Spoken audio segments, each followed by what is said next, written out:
ជំរាបសួរពុកម៉ែបងប្អូនឥឡូវនេះបានមកជួបលោកគ្រូហៅពៅគឺនៅក្នុងស្ទូឌីយោតែម្ដងបាទលោកគ្រូហៅពៅសុខសប្បាយទេបាទខ្ញុំសុខសប្បាយទេបាទមកក្នុងស្ទូឌីយោហ្នឹងគឺបញ្ចូលបទអេតអ្វីដែរគ្រូបាទបទភូមិល័យបាទភូមិល័យសម័យត្របាទត្រកំមុងលកាន់នេះគឺត្រឆេបំពេនៅបទភូមិល័យអាយ៉ាបាទហើយបូកជាមួយនឹងបូកជាមួយត្រអ៊ូត្រសោខឹមបាទដែលយើងបានបញ្ចូលរួចខ្លះហើយណាហើយក៏បទនេះគឺលោកគ្រូបញ្ចូលតែម្នាក់ឯងតែម្ដងម្នាក់ឯងមានខ្លុយបាទមានខឹមមានត្រឆេមានត្រអ៊ូបាទមានកំ pl េហ្មងមានអាកុដអង្គថែមទៀតអូយអស្ចារ្យម្លេះនេះគេហៅថាពហុជំនាញបាទមិនមែនធម្មតាទេអ្នកខ្លះចេះច្រៀងចេះឧបករណ៍មួយពីរគេហៅថាពហុជំនាញប៉ុន្តែលោកគ្រូនេះលើសពីពហុជំនាញហើយពីព្រោះបាទគាត់ក៏ចេះច្រៀងណាសម័យបុរាណគឺចេះមកចប់មកកំ pl ទេហ្មងបាទអរគុណបាទហើយចបៃដងវែងឯចេះបាទចបៃដងវែងចេះបាទបៃដងវែងនេះបាទហើយមិនត្រឹមប៉ុណ្ណោះហើយគាត់ចេះបែបសម័យតន្ត្រីសម័យគឺបញ្ចូលឧបករណ៍អីផ្សេងនៅក្នុងគេហៅចែកស្ទូ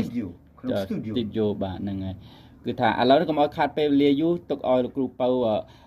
អមត្រូឆេជាមួយនឹងតន្ត្រីដែលបានបញ្ចូលរួចហើយអញ្ចឹងខ្ញុំចាក់ឲ្យលោកគ្រូពៅបាទជួយលេងបាទលើថាខ្ញុំជំទាវច្រៀងដែរហ្នឹងបាទ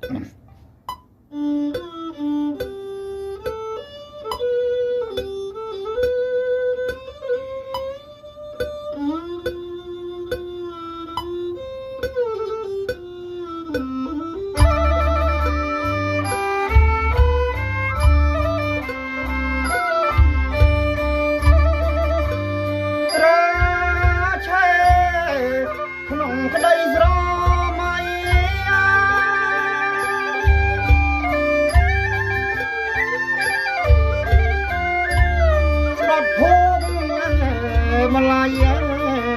បំពេបងប្អូន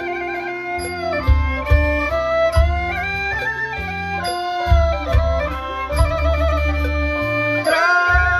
ឆេបាត់ភូមិម្លាយ